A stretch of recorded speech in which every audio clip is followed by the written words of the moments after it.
अस्सलाम वालेकुम जी। आज इंटरनेशनल क्रिकेट ने कुछ क्रिकेट में कवानीन में तब्दीलियाँ की हैं। अमूमन आपने देखा होगा कि पाकिस्तान इंडिया के जो क्रिकेटर्स हैं वो गली मोहल्ले की क्रिकेट से खेलते हुए यहाँ पे इंटरनेशनल क्रिकेट में आए हैं। तो यहाँ पर चिराग मियाँ मेरे साथ चिराग हैं। तो बड़ी सारी ऐसी चीज़ें होती थी, क्रिकेट ना चालाकियाँ करते थे और क्रिकेट में वो बड़ी सारी एशियंस नहीं सीखी हैं। हाँ, ज़्यादातर एशियन ऐसी चालाकियाँ करते थे कि आईसीसी को पता चल गया और आईसीसी ने अब तमाम दरवाजे आपके बंद कर दिए। अब क्रिकेट में ना तो कोई चालाकी चल सकती है बल्कि सज़ाएं मुकर्रर कर दी हैं आईसीसी ने। 5 से 6 तब्दीलियाँ की हैं। तो ये वीडियो आपको बड़े गौर से सुननी पड़ेगी अगर आपको ये रूल समझने हैं, क्योंकि काफ़ी ज़्यादा टेक्निकल हैं। रन आउट में तब्दीली की है, फेयर कैच में तब्दीली की है, डीआरएस में तब्दीली की है, ओवर्स चेंजिंग के दौरान टाइम में तब्दीली की है। कुछ 6, 7, 8 किस्म के रूल्स हैं जो कि मैं आज आपको बताऊंगा।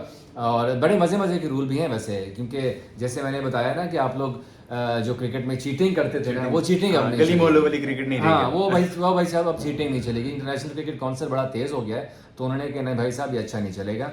तो मैंने कुछ लिखे हुए हैं रूल्स यहाँ पर। चराग, सबसे पहले हम स्टॉप क्लॉक के ऊपर जिक्र करेंगे, क्योंकि खेल को ज़रा मज़ीद ऑलरेडी वैसे तो हाँ। इंटरनेशनल क्रिकेट में है, लेकिन टेस्ट हाँ, क्रिकेट में उसको ये मुतारिफ स्टॉप करवाना। क्लॉक नहीं था। ये बेसिकली इसका मकसद ये था कि खेल को मजीद तेज बनाया जाए, शफाफ बनाया जाए और दिलचस्प वो बनाया जो जाए। अक्सर वो खींचने लग जाती थी टीम, जिस तरह से मैच क्रूशल मोमेंट्स में चल रहा था, खास करके टेस्ट क्रिकेट के अंदर, कि हाँ। वो थोड़ा डिले करना या वो वाला काम जो अब खत्म हो जाएगा, अब क्योंकि स्कोर जो है वो ऐड होना स्टार्ट हो जाएगा। ऐड अगर होना आप शुरू, करें जुर्माना होगा। हाँ, 5 स्कोर। अब पहला रूल चलिए हम चलते हैं स्टॉप क्लॉक के ऊपर। Stop stop clock wide ball में था, T20 और वनडे में था, तो अब टेस्ट के अंदर उन्होंने कहा कि भाई इसमें भी हम शामिल कर लेते हैं। स्टॉप क्लॉक का रूल ये है कि ओवर जब ख़त्म हो गया है तो उसके बाद जो दूसरा ओवर आपने शुरू करना होगा वो 1 मिनट के अंदर अंदर करना होगा।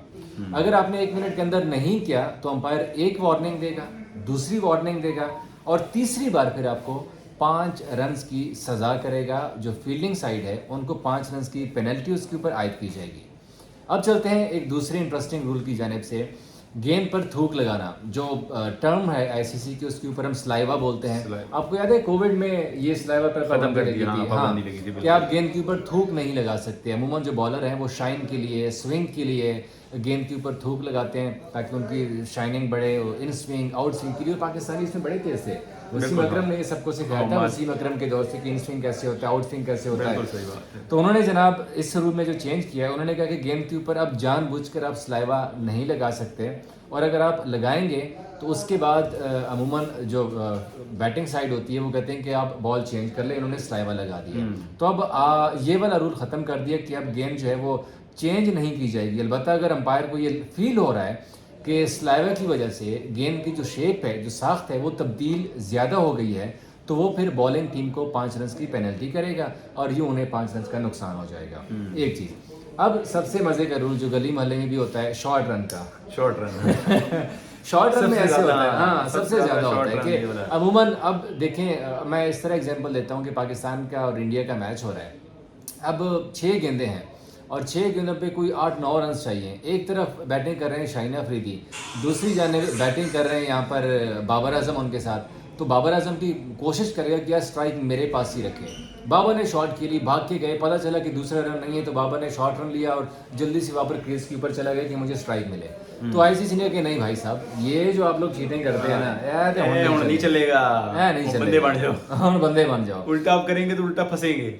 क्योंकि आईसीसी ने कहा कि भाई ये चालाकी में जो बैटर जानबूझ के शॉर्ट रन लेते हैं वो अब नहीं लेगा। शॉर्ट का जो एक बनना था वो एक भी नहीं बनाएंगे। वो एक भी नहीं बनेगा, वो एक भी नहीं हाँ, बनने वो दिया एक भी जाएगा, नहीं क्योंकि बनेगा। आपको नुकसान होगा। वो कैसे? आईसीसी ने नए रूल के में अंपायर को ये इख्तियार दे दिया है कि जो भी बैटर जानबूझकर शॉर्ट रन लेगा उनको अब एक सेकेंड, हाँ, उनको जो है 5 रन की पेनल्टी उनके ऊपर आयद की जाएगी। सिर्फ यही नहीं बल्कि अब फील्डिंग साइड को उन्होंने ये इख्तियार दे दिया है कि वो फैसला करेंगे कि स्ट्राइक के ऊपर कौन सा बैटर है। अब वो स्ट्राइक के ऊपर बाबर आजम को वापस लेना चाहेंगे या शाहिन अफरीदी को लेना बॉलिंग साइड चाहेंगे। की तो साइड ये सबसे बड़ा एक नुकसान जो है वो होगा बैटर्स को भी। ये बड़ी क्योंकि अपडेट है। हाँ, ये बड़ी अपडेट है शॉर्ट रन के हवाले से कि आप शॉर्ट रन अब नहीं ले सकते। अब हम चलते हैं जी फेयर कैच रिव्यू के ऊपर। फेयर कैच रिव्यू का जो दायरा कार है अब बढ़ा दिया गया है।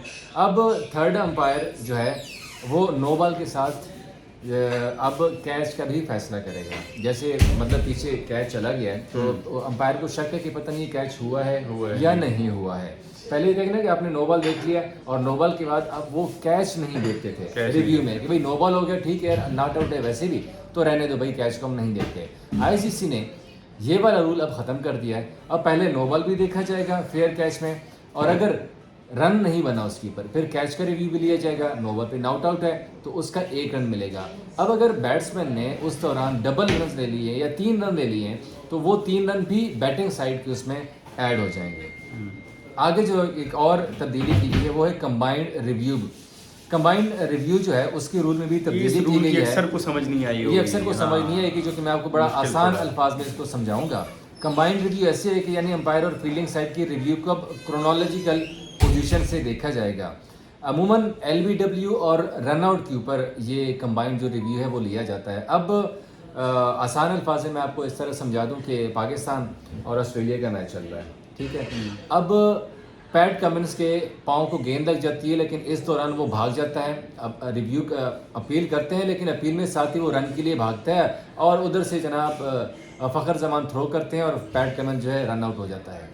अब अंपायर जो है उसको क्लियर नहीं है कि आया ये रन आउट है नहीं है, तो अंपायर ने जो है वो ये जो टीवी वाला इशारा करते हैं थर्ड अंपायर के पास जाने का, वो थर्ड अंपायर के पास जाएगा कि भाई साहब ये तो मेरे पास जो क्यूरी आई है उनकी कि ये रन आउट है या नहीं, ये आप ज़रा चेक कीजिएगा। थर्ड अंपायर क्या करेगा जो पहले नहीं करता था?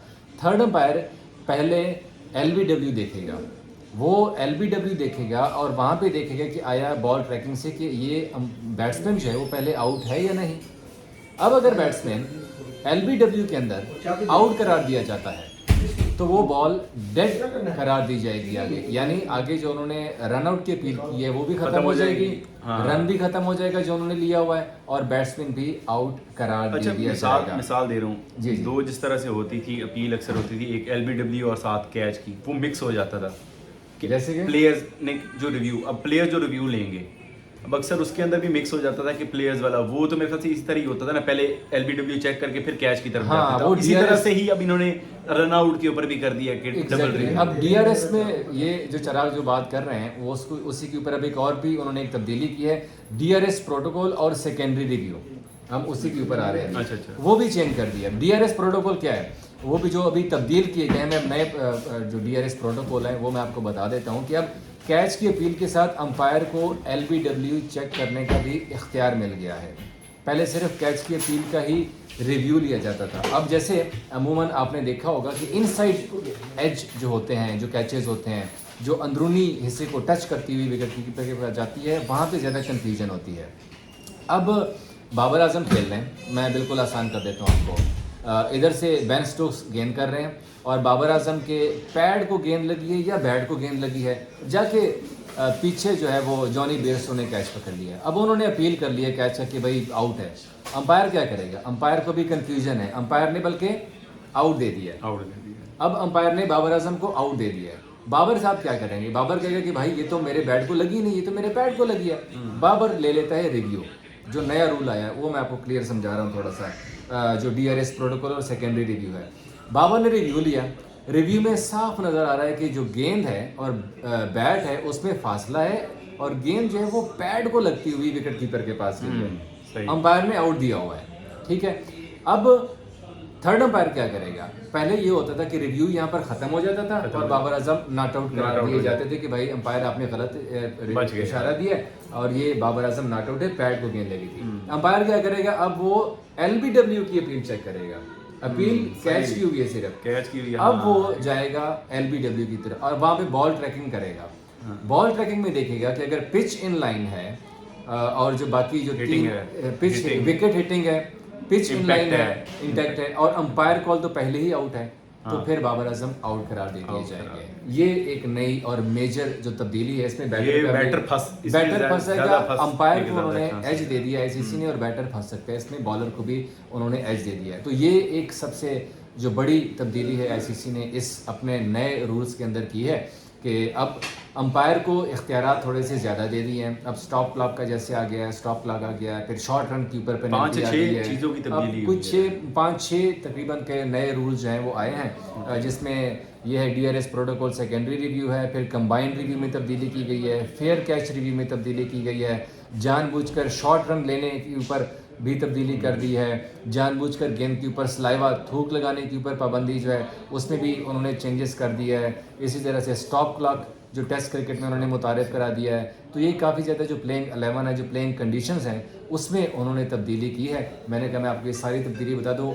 मैं उम्मीद करता हूँ कि आपको ये तमाम तर जो चेंजेस हैं वो समझ आ गए होंगे। अगर ना आए, हाँ, अगर ना आए हों दोबारा पूछ सकते हैं। आप कमेंट सेक्शन में कमेंट कीजिएगा और उस कमेंट में इंशाल्लाह मैं आपको और क्लियर करूँगा कि आया इसमें क्या क्या तब्दीली आई है, और आपको जहाँ भी कन्फ्यूजन हो, क्योंकि मुझे भी आज बहुत कन्फ्यूजन थी, ऑनेस्टली बताऊँ मैं।